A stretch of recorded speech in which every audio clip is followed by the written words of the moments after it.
हरि ओम. शांताकारं भुजगशयनं पद्मनाभं सुरेशं विश्वाधारं गगनसदृशं मेघवर्णं शुभांगं लक्ष्मीकान्तं कमलनयनं योगिहृद्ध्यानगम्यं वन्दे विष्णुं भवभयहरं सर्वलोकैकनाथं. हरि ओम. काल आपण 14वा अध्याय गुणत्रय विभाग हा पूर्ण केला. आज आपण नवीन अध्यायाला सुरुवात करतोय. 15व्या अध्यायाला सुरुवात करतोय. पुरुषोत्तम योग या अध्यायामध्ये आपण बघणार आहोत. याची थोडीशी पूर्वपीठिका आपण बघूया आणि मग पुढे जाऊया. अध्याय 11वा हा विश्वदर्शन योगाचा आपण पाहिला. अध्याय 12वा हा सगुण निर्गुण भक्तीमधली श्रेष्ठ भक्ती कोणती आणि निर्गुण भक्ती करणाऱ्यांना क्षेत्रज्ञ योग 13व्या अध्यायामध्ये सांगितला. 14व्या अध्यायामध्ये गुणत्रयचं वर्णन आपण आत्ता पाहिलं. गुणातीत होण्याचा उपाय भगवंतांनी सांगितला. अव्यभिचारी भक्ती हा त्याचा उपाय सांगितला. गुणातीत पुरुष आणि त्याची लक्षणं आपण 14व्या अध्यायामध्ये पाहिली. आता माणसाचा संबंध परमात्म्याशी स्वतः सिद्धच आहे हे सगळे शास्त्र मानतात. भारतीय शास्त्रांमध्ये, सगळ्या दर्शन वाङ्मयामध्ये, पुराणांमध्ये, वेदांमध्ये, हे उपनिषदांमध्ये हे मान्य केलेलं आहे की माणसाचा संबंध भगवंताशी स्वतः सिद्ध आहे, कारण तो परमतत्वाचा अंश आहे. माणूस हा परमतत्वाचा अंश आहे. मात्र जीव आपला संबंध प्रकृतीशी जोडतो. जन्मानंतर माणसाचा संबंध प्रकृतीशी म्हणजे या त्रिगुणयुक्त सृष्टीशी जोडला जातो, जी जड आहे, ऐहिक आहे. मी, माझं, माझ्यासाठी, माझ्यामुळं हे त्याच्यामध्ये दृढ होत राहतं त्या जीवामध्ये. आणि यालाच व्यभिचार म्हणतात. हा व्यभिचार दोष आहे. म्हणजे श्रद्धा भगवंताकडून आत्म्याकडे म्हणजे स्वतःकडे येते. अनन्य भक्तीद्वारेच हा दोष दूर करता येतो. हे आपल्याला 14व्या अध्यायाच्या शेवटी भगवंतांनी सांगितलंय. हा अनन्य भक्तियोग साधण्याचा उपाय म्हणजे पुरुषोत्तम योग आहे, जो आता आपण बघणार आहे. त्रिगुणातीत होण्याचा उपाय अनन्य भक्ती आहे, अव्यभिचारी भक्ती आहे. आणि अव्यभिचारी भक्ती प्राप्त करण्याचा उपाय पुरुषोत्तम योग आहे. आणि म्हणून आता 15व्या अध्यायामध्ये तो पुरुषोत्तम योग सांगितलेला आहे. त्यासाठी साधकांनी प्रथम संसार वृक्षाला जाणून घेणं गरजेचं आहे, ज्याचं समूळ छेद करावा लागतो. हा संसार वृक्ष छेदून टाकल्याशिवाय अनन्य भक्ती त्याला प्राप्त होत नाही. आणि म्हणून सुरुवातीच्या 5 श्लोकांमध्ये हा संसार वृक्ष काय आहे, तो कोणत्या उपायाने छेदला जाऊ शकतो, या सगळ्या गोष्टी पहिल्या 5 श्लोकांमध्ये सांगितल्या आहेत. आपण अध्याय 15ला सुरुवात करत आहोत. आज आपण 15व्या अध्यायाचे श्लोक 1 ते 5 पहिले 5 श्लोक बघणार आहोत. सुरुवात करूया 15वा अध्याय. ओम श्री परमात्मने नमः.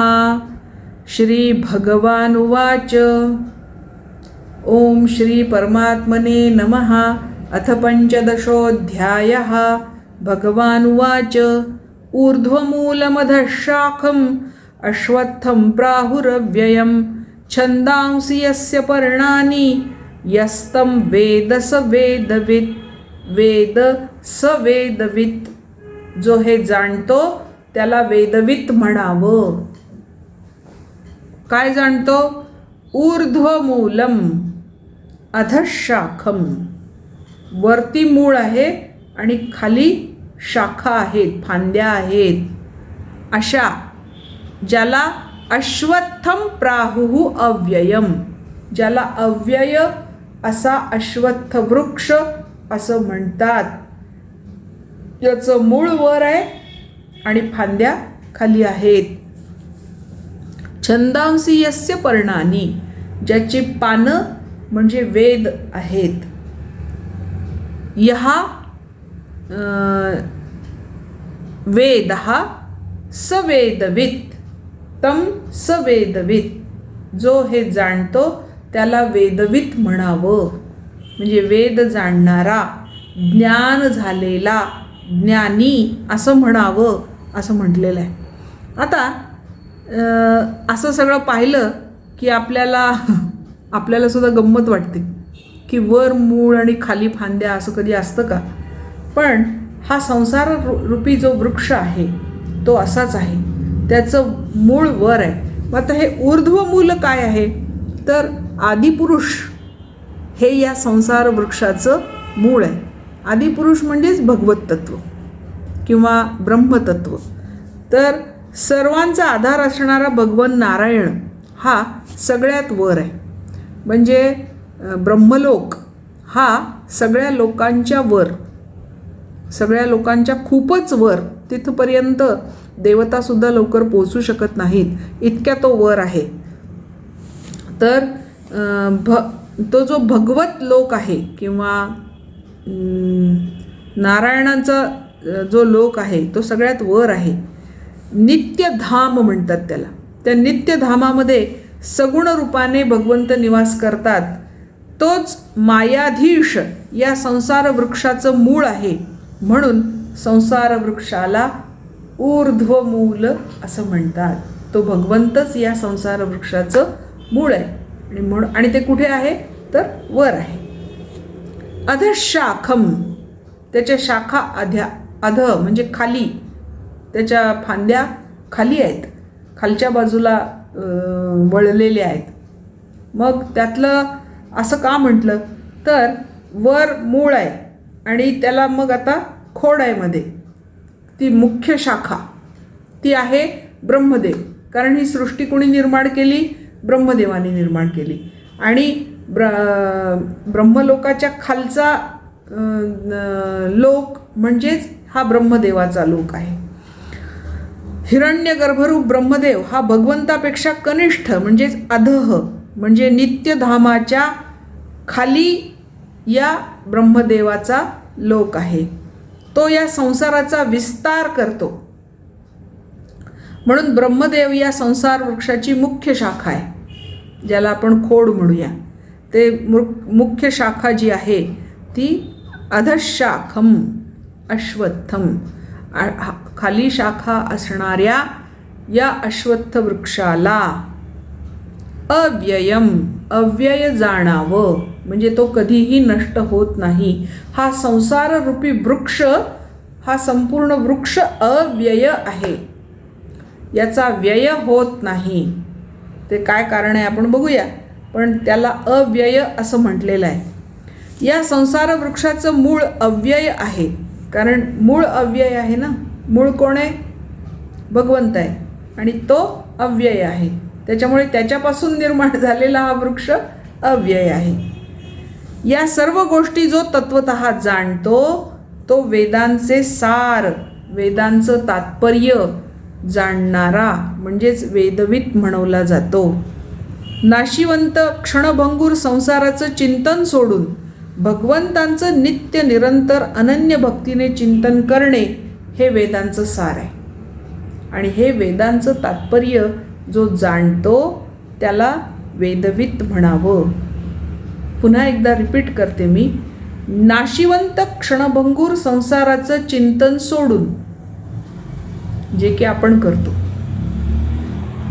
या संसाराचं चिंतन सोडून भगवंतांचं नित्य अनन्य भावानी, अनन्य भक्तीनी निरंतर अंतर न पडू देता चिंतन करणं, याला म्हटलंय त्यांनी वेदांचं सार. वेदांनी जे सांगितलं त्याचं तात्पर्य हे आहे. आणि हे तात्पर्य जो जाणतो त्याला वेदवित म्हणावं. यज्ञादी कर्मांद्वारे संसार वृक्षाचे रक्षण आणि वृद्धी होते. म्हणून वेद ही त्याची पर्णे आहेत, पानं आहेत. छोटी छोटी पानं जी आहेत ती वेद आहेत. त्याच्यामुळे हा संसार वृक्ष असा आहे. ऊर्ध्वमूल अधशाखम अश्वत्थम प्राहुः अव्ययम. छंदांसी म्हणजे वेद. छंदांसी यस्य पर्णानी, वेद ज्याचे पानं आहेत. आणि भगवंतांचंच अनन्य भावाने चिंतन करावं हे जो जाणतो त्याला वेदवित म्हणावं असं पहिल्या श्लोकामध्ये भगवंतांनी सांगितलेलं आहे. आता इथे अश्वत्थ हा शब्द समजून घेण्यासारखा आहे. अश्वहा स्थ म्हणजेच जो उद्यापर्यंत सुद्धा स्थिर राहत नाही, अस्तित्वात राहत नाही असा वृक्ष आहे हा संसार वृक्ष. म्हणजेच काय, क्षणाक्षणाला बदलणारा. आत्ता जे त्याचं स्वरूप आहे ते पुढच्या क्षणाला नाही, पुढच्या क्षणाला जे स्वरूप आहे ते त्याच्या पुढच्या क्षणाला नाही, असा तो वेगाने बदलणारा आहे. आज जे आहे ते उद्या नाही, उद्या जे आहे ते परवा नाही, असं त्याचं स्वरूप बदलतं. म्हणून त्याला अश्वत्थ वृक्ष म्हटलेलं आहे. अश्वत्थ जो उद्यापर्यंत सुद्धा राहत नाही, क्षणभंगूर आहे. आणि अश्वत्थ वृक्ष ही भगवंतांची विभूती आहे, म्हणूनही त्याला अश्वत्थ म्हटलेलं आहे. कारण संसार ही सुद्धा भगवंतांची विभूतीच आहे. त्याच्या या दोन्ही अर्थांनी त्याला अश्वत्थ असं म्हटलेलं आहे. मग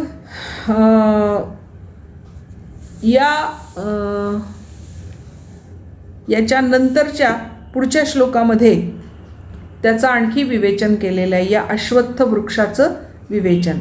अधहाच ऊर्ध्वं प्रसृतास्तस्य शाखा गुणप्रवृद्धा विषयप्रवालाः अधश्च मूलानि अनुसंततानि कर्मानुबंधीनि मनुष्यलोके.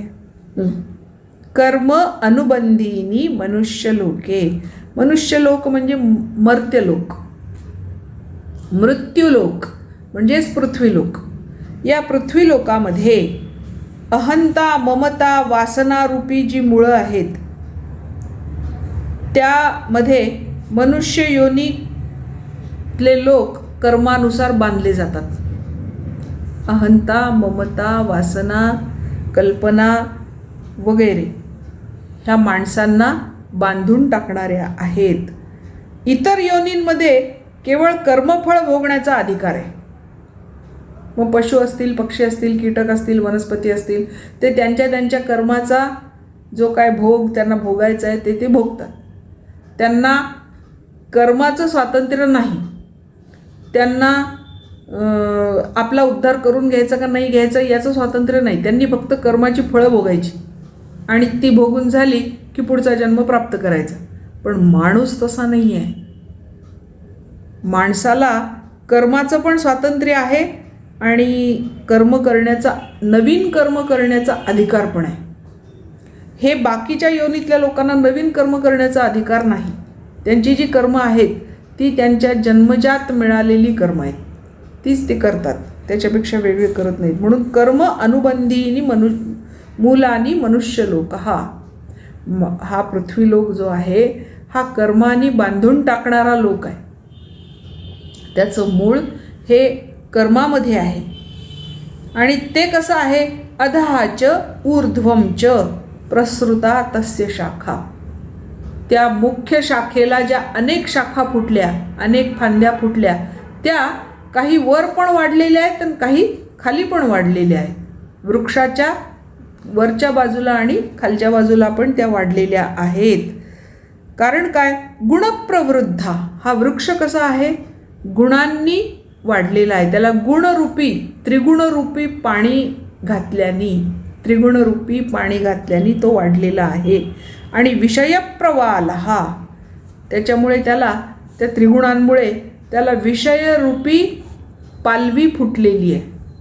कोवळी पालवी जी आहे त्या वृक्षाला दिसते ती विषयरूपी, भोगरूपी पालवी तिथे दिसते आहे. अधश्च मूलानी अनुसंततानी. खाली असणारी त्यांची त्या फांद्यांना खाली पण मुळं आहेत. ती खाली असणारी मुळं अनुसंततानी व्यापून सर्वत्र व्यापलेली आहेत. कशामध्ये, कर्म अनुबंधिनी. कर्मामध्ये, या मनुष्य लोकामध्ये ती आहेत. या संसार वृक्षाच्या त्रिगुणरूपी पाण्याने वाढलेल्या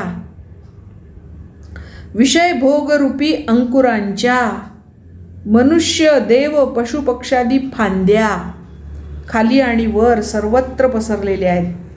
तसेच मनुष्य योनीमध्ये कर्मानुसार बांधणारी अहंता ममता वासनारूपी मुळे सुद्धा खाली आहेत आणि ती घट्ट आहेत. खाली म्हणजे मृत्यूलोकात, मृत्यूलोकामध्ये आहेत आणि ती घट्ट रुजलेली आहेत.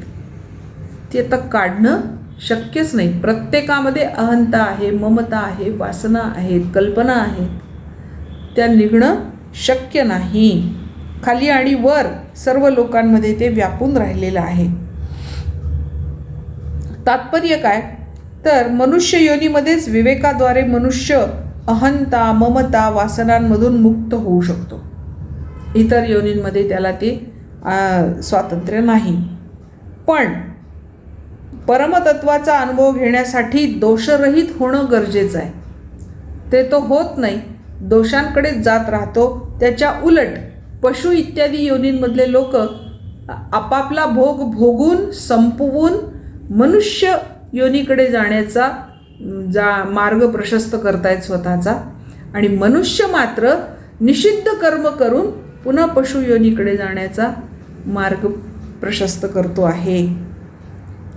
तर असा हा अश्वत्थ वृक्ष आहे.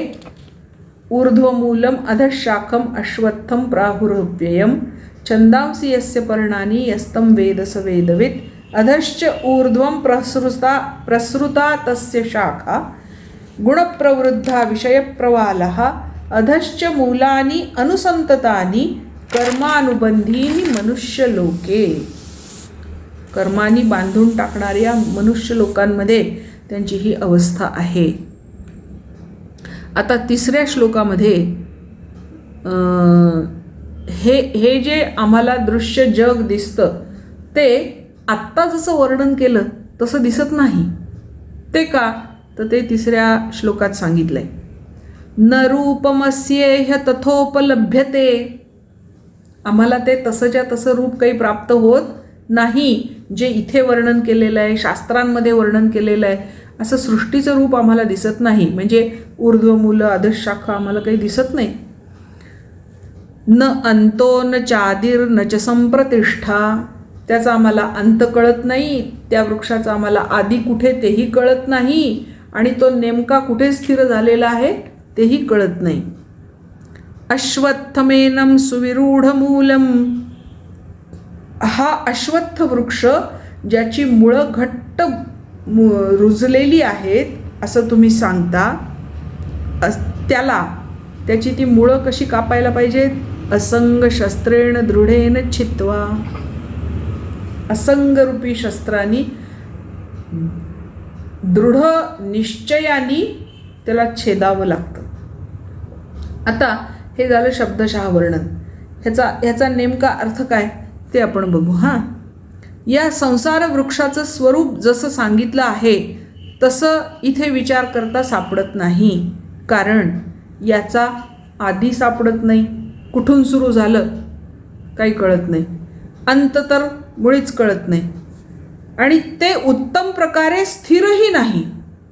कारण ते क्षणभंगूर आहे, प्रत्येक क्षणाला बदलत आहे. आत्ता जे आहे ते नंतर नाही, असं ते असल्यामुळे ना त्याची स्थिरता कळते, ना अंत कळतो, ना आधी कळतो. मग याची अहंता ममता वासनारूपी जी मुळं आहेत या वृक्षाची ती अत्यंत घट्ट रुजलेली आहेत, दृढमूल झालेली आहेत. कोणतंही दृढमूल झालेलं झाड हे पटकन उपटून काढता येत नाही. ते तसं हे संसार वृक्ष आहे. हा अश्वत्थ वृक्ष तसा आहे. मग याला जर काढायचं तर काय? दृढ वैराग्यानी, वैराग्यरूपी शस्त्रांनी अत्यंत निश्चयपूर्वक याची मुळं कापावी लागतात. म्हणजेच अहंता ममता वासनारूपी मुळं नष्ट करावी लागतात. मगच हा संसाररूपी वृक्ष नष्ट होतो. हा अश्वत्थ वृक्ष त्याच्याशी असणारं तादात्म्य ममता कामना यांच्यामुळे तो दृढमूल होतो. त्याची मुळं घट्ट होतात. मिथ्या असूनही तो सत्य वाटायला लागतो माणसाला. हा संसाररूपी अश्वत्थ वृक्ष हा मिथ्या आहे, सातत्याने बदलणार आहे. पण माणूस काय म्हणतो? नाही, तो नित्य आहे, तो सत्य आहे, असं ते माणूस म्हणतो. संगाच्या अभावाला वैराग्य म्हणतात. मग या संसार रूपी वृक्षाचा संग नसेल तरच त्याचं छेदन करणं शक्य आहे. दृढ वैराग्याने किंवा निश्चित उपरती झाल्यानेच या मुळांना छेदता येतं. न अंतहा न च आदी न च संप्रतिष्ठा, ज्याला आदी नाही, अंत नाही आणि ही परंपरा केव्हापासून चालत आली हे पण माहिती नाही, ज्याची स्थिरता आम्हाला कळत नाही, जो नित्य परिवर्तनशील आहे, असा हा संसाररूपी वृक्ष आहे, क्षणभंगूर आहे. तर त्याच्याबद्दल ज्ञानेश्वर काय म्हणतात बघा. एवं आदिना अंतस्थिती ना रूप ययासी आथी, आता कायसी कुंथा कुंथी उन्मूळणी गा. याचा ना आदी आहे ना अंत आहे. न रूप ययासी आथी, याचं काही निश्चित रूप पण नाही आहे. आता कायसी कुंथा कुंथी उन्मूळणी गा.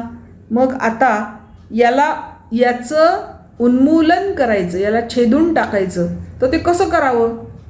छेदायला काही दिसायला पाहिजे ना, मूळ तरी दिसायला पाहिजे, फांदी तरी दिसायला पाहिजे, काही दिसत नाही. मग ह्याचा उच्छेद कसा करायचा. आपुलिया अज्ञानासाठी हा नव्हता थांबला किरीटी, तरी आता आत्मज्ञानाच्या लोटी खांडे निगा. हा आपल्या अज्ञानामुळेच, हा नसताना सुद्धा बळकटपणे रुजला. आपल्या अज्ञानामुळे आपल्याला कळलंच नाही की नेमकं काय आहे. म्हणून आता काय करायचं. आत्मज्ञानाच्या लोटी, आत्मज्ञानरूपी कुऱ्हाडीने, वैराग्य, दृढ वैराग्यरूपी कुऱ्हाडीने, असंगरूपी कुऱ्हाडीने खांडे निगा, त्याला छेदला पाहिजे. वाचुनी ज्ञानेविण एके उपाय करिसी जितुके, तीही गुंफसी अधिके रुखी इये. वाचुनी ज्ञानाविण एके, ज्ञानाशिवाय, एका ज्ञानाशिवाय इतर तू कितीही उपाय करशील ना अर्जुना, तरी काय होईल. गुंफसी अधिके, तू त्या संसार वृक्षात अधिक अडकत जाशील.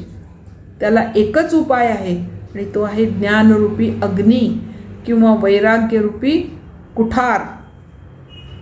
या वृक्षामध्ये हे वृक्ष छेदण्यासाठी केवळ तोच एक उपाय आहे. आता चौथ्या श्लोकात काय म्हणतात ते बघूया.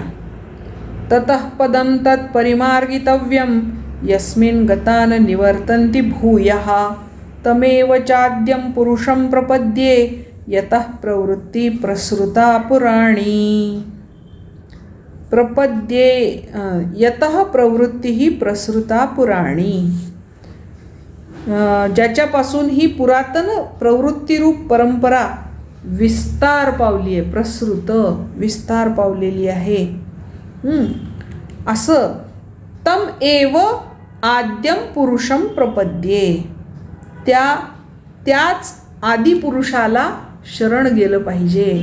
ज्याच्यापासून ही परंपरा पुढे पुढे पसरत गेली किंवा विस्तारित होत गेली, त्या आदिपुरुषालाच आपण शरण गेलं पाहिजे. आणि ततः परम, त्यानंतर तत्परिमार्गितव्यम, त्याचा शोध घेतला पाहिजे.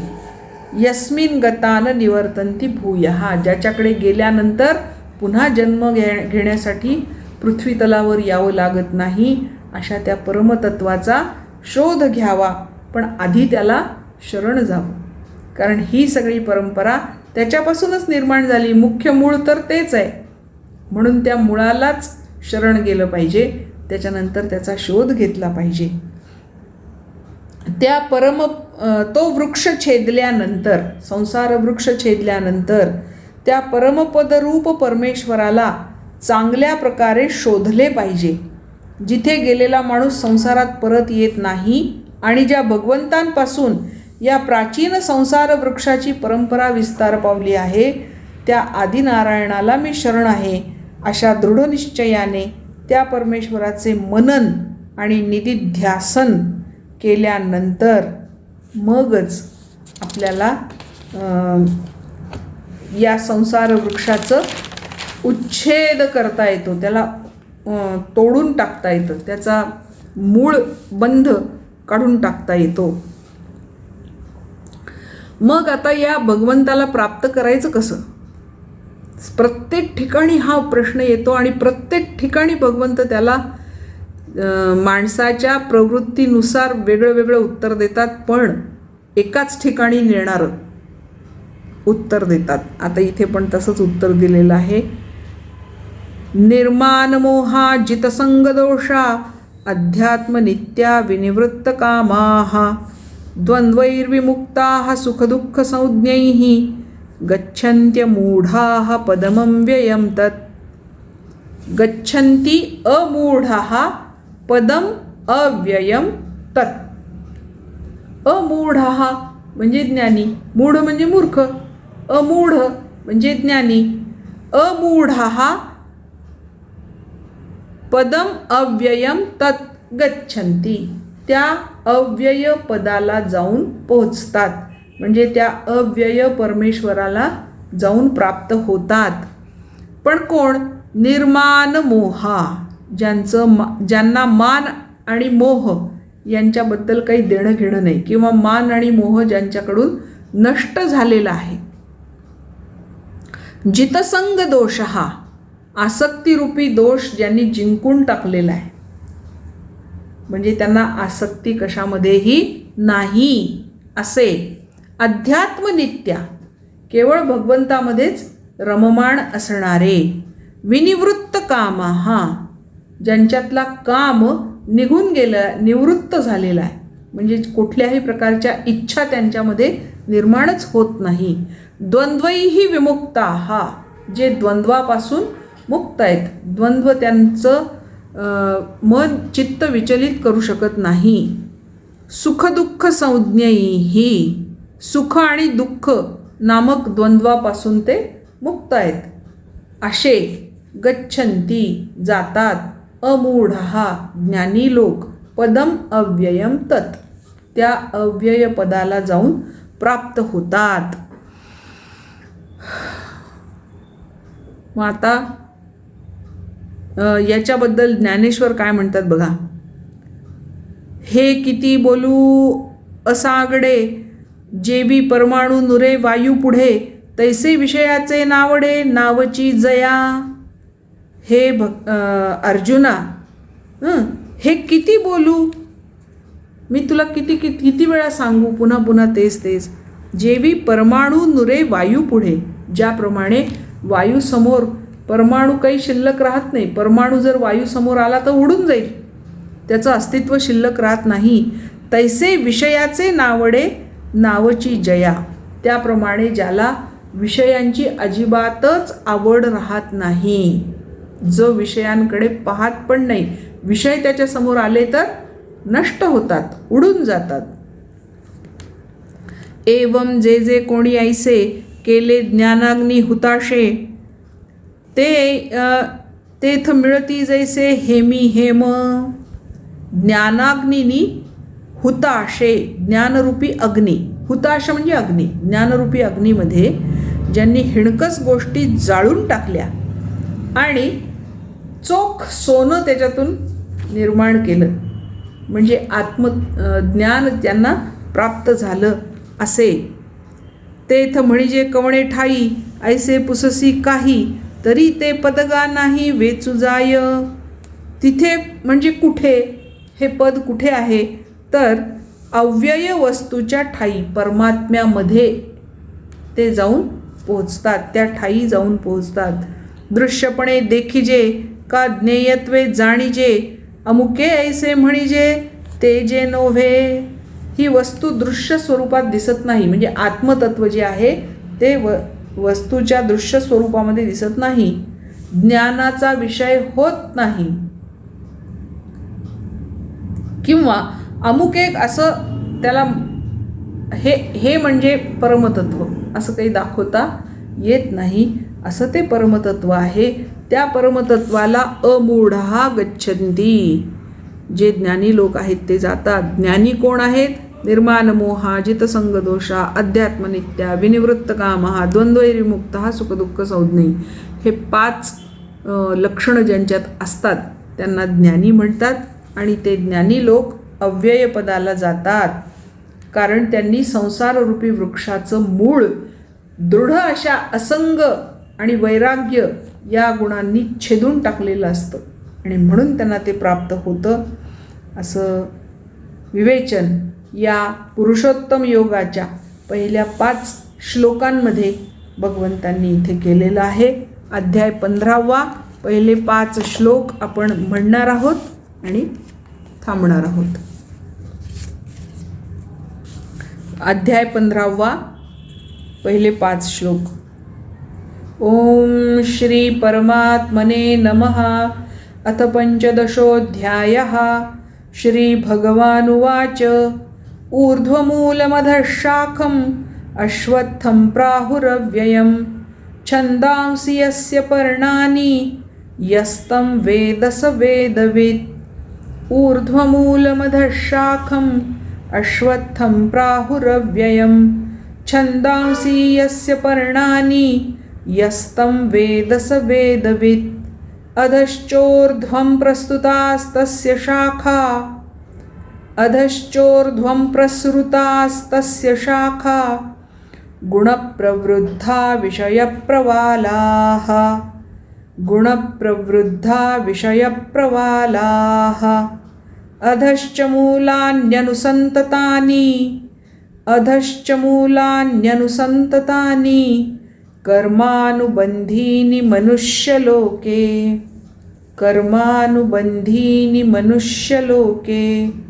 न रूपमस्येह तथोपलभ्यते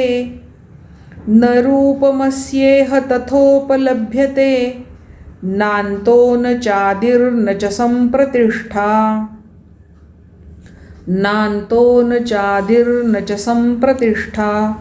अश्वत्थमेनं सुविरूढमूलम् असंगशस्त्रेण दृढेन छित्त्वा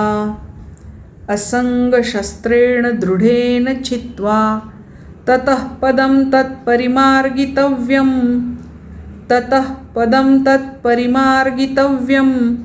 यस्मिन् गता न निवर्तन्ति भूयः. तमेव चाद्यं पुरुषं प्रपद्ये यतः प्रवृत्तिः प्रसृता पुराणी. निर्मानमोहाजितसंगदोषा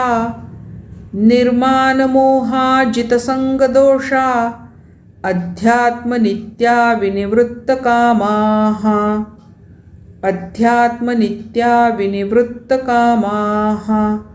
द्वन्द्वैर्विमुक्ताः सुखदुःखसंज्ञैर्